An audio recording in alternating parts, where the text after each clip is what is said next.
Boa noite, pastor André. Boa noite. Uma pergunta. O trauma pode fazer alguém tentar conquistar o amor de Deus? Como isso se manifesta na prática? O amor de Deus só vai ser buscado por pessoas que sofreram trauma de abandono e rejeição, tá?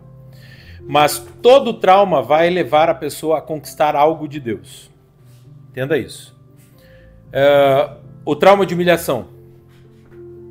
A pessoa vai tentar buscar de Deus uma compensação. Trauma de injustiça. Vai buscar de Deus vingança. Né? Porque ele mesmo diz, minha é a vingança, eu retribuirei, diz o Senhor. O trauma de traição. Vai buscar vingança. O trauma de abandono, né? Abuso, né? O trauma de abuso e violência. Ele vai buscar vingança. Então, todos os traumas vão fazer a pessoa buscar alguma coisa de Deus.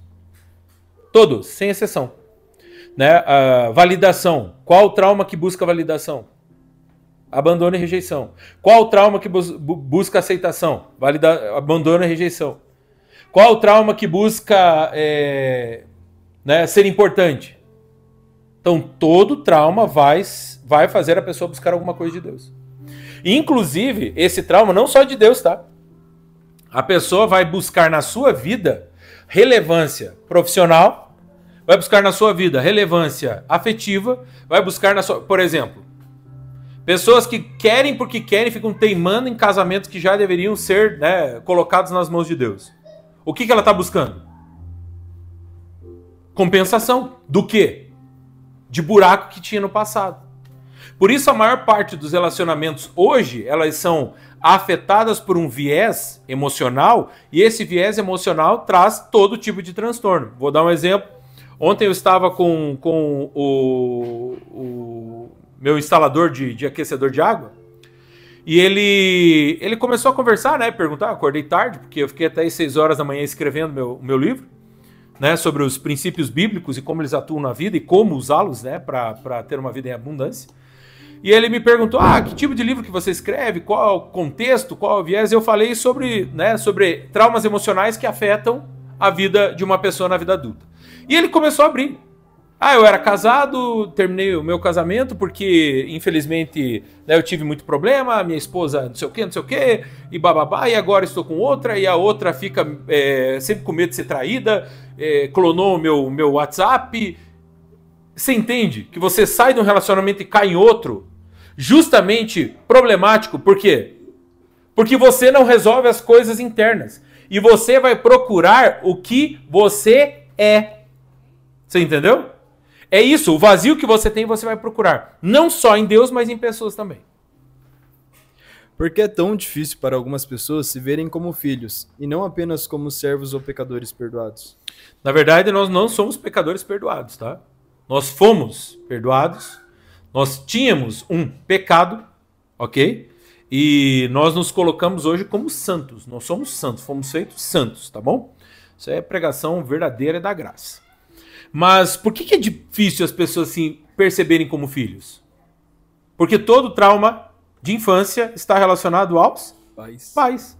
Ou o pai abandonou, ou o pai, né, gerou e foi embora, ou o pai teve traição no casamento e foi embora, ou a mãe era ciumenta, exagerada, controladora, tóxica, né, perseguidora, uma pessoa difícil, e houve rompimento de relacionamentos. Então, todo relacionamento começou lá. E normalmente quando acontece esse tipo de coisa, vou dar um exemplo aqui, tá? Uns pais que existe briga constante, ok? Discussão toda hora, né? Porque um é ciumento, o outro é controlador, o outro tem medo de ficar sozinho, tem medo de ser abandonado, e aí fica essa briga constante, ok? Por que fica essa briga constante? Porque eu quero fincar a bandeira e garantir que eu não vá sofrer o que eu já sofri lá no passado. Vocês entendem isso? Quem são as vítimas dessa loucura dos pais? Os filhos. Você entende isso? Os filhos começam a perceber, existe uma loucura nos meus pais, onde eles são insanos, brigadores. Em vez de buscarem ajuda, continuam essa loucura, essa insanidade.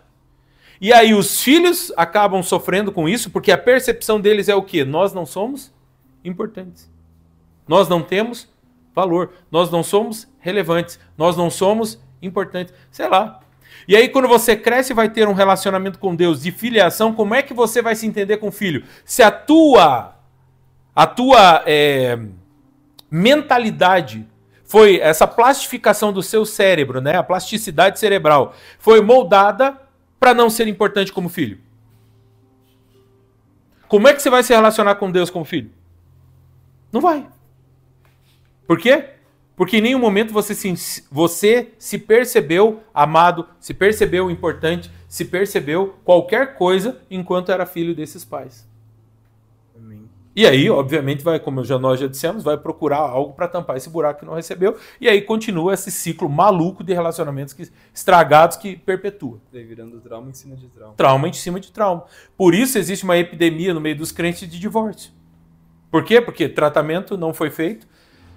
Se envolvem para tampar uma solidão, ou medo de abandono, ou medo de rejeição, ou medo de traição, e aí continua fazendo a mesma coisa. Quando não é suprido, eu pulo de galho em galho. Vai. Como a culpa e a autossabotagem entra nesse ciclo? Não existe culpa. Quem é traumatizado, ele quer justiça. Ele quer alguma coisa. Ele não se sente culpado, propriamente dito. Mas a autossabotagem existe. Você entende isso? Pensa comigo. O Senhor escreveu nos seus livros a tua história, ok? Tua história está escrita. Todas as histórias são histórias grandes. Olha Gideão. O que o anjo falou para Gideão? Homem, forte e corajoso. Não é isso? Mas onde é que ele estava? No lagar fazendo o quê? Malhando trigo. Lagar era adivinho. Ele estava com medo por quê? Alguém lembra dessa história? Ele estava lá com medo do quê? Eles estavam escondidos porque os nossos queridos, né, o povo do Golias, como é que é o nome do povo do Golias? Alguém lembra? Oh, Jesus. Os filisteus estavam atacando os campos de Israel. Quando chegava a hora da colheita, eles iam lá, saqueavam tudo e eles ficavam sem nada, ok? Nesse contexto de ficar sem nada, eles estavam no lagar malhando trigo. Por quê? Porque eles precisavam estar escondidos para poder ter o mantimento. O anjo chega e diz, homem forte e corajoso. Ele diz o quê? Eu, corajoso? Ah, coisa nenhuma, eu sou o menor dos menores, a minha família é menor, porque, né, tudo menor, menor, menor. Ou seja, como Deus o via, como alguém que iria libertar o povo de Israel naquele contexto. Como ele se via? Ele se via como o menor dos menores. Né? Vou dar aquele exemplo, né? O cocô da mosca, do cavalo do bandido. E os crentes são assim. O Senhor chamou aqui muitas pessoas, né, para coisas grandes. Por exemplo, se eu chamo alguém para liderar os jovens, amém? O Senhor colocou isso nas suas mãos. Por que você não lidera? Porque você sente cocô da mosca, o cavalo do bandido. Você não enxerga o que Deus enxerga. Ok? Deus coloca nas suas mãos para começar a falar para mulheres que foram abusadas. Você não faz por quê? Porque você não se enxerga. Deus te enxerga. Você não se enxerga. Você entende? Você compreende como essa autossabotagem acontece? E aí você não consegue desfrutar as coisas do reino de Deus. Entende? Tem gente que se segura em cargo, né? Sendo que Deus tem coisas maiores, mas ela na cabeça dela acredita que aquele é o limite. Então assim, eu não consigo ver o que Deus vê. Eu não consigo enxergar o que Deus enxerga. E aí eu fico algemado com algemas de prata e de ouro, né? Ganhando um salarinho lá, que para Deus é nada, mas eu acho que é muito. Eu posso me autossustentar, porque vai que me traem no futuro. Vai que me sacaneiam no futuro. Aí eu não confio em Deus, eu começo a autossabotagem. Por isso existem muitas pessoas que chegarão diante de Deus naquele dia, e quando abrirem os livros e o Senhor falar, ô filho de Deus, né, eu chamei você para isso, isso. Não, mas isso aqui nunca apareceu. Deus vai mostrar, né, o nosso Senhor Jesus Cristo vai mostrar a autossabotagem que você fez em si mesmo. Só que aí já era, vai ser queimada a tua obra. Nós vamos ter que prestar contas, não tem o que fazer. Mas qual é o problema? O trauma de infância que se instalou, você não permitiu que o Senhor tratasse e curasse o seu coração e você não conseguiu dar a resposta devida a ele. E se auto-sabotou, né?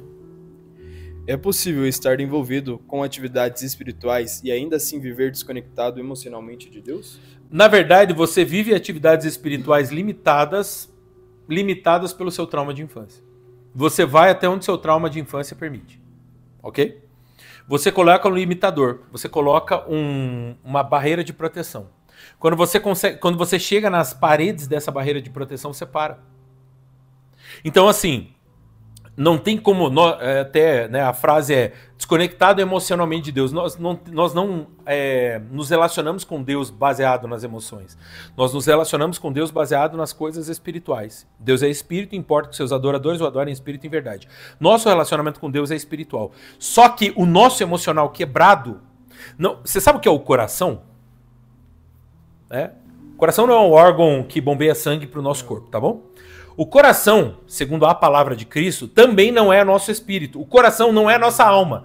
O coração, quando a Bíblia fala, é a ligação entre o espírito e a alma. Ok? Essa conexão entre espírito e alma, o que o espírito recebe é traduzido pelo coração e a alma tem uma resposta. Ok? Assim como entra uma coisa emocional e vai para o espírito. É uma ligação. Quando o coração está entupido, né? Nós não conseguimos perceber as coisas do reino de Deus e nós não conseguimos também acessar o que Deus tem para nós para curar a nossa alma.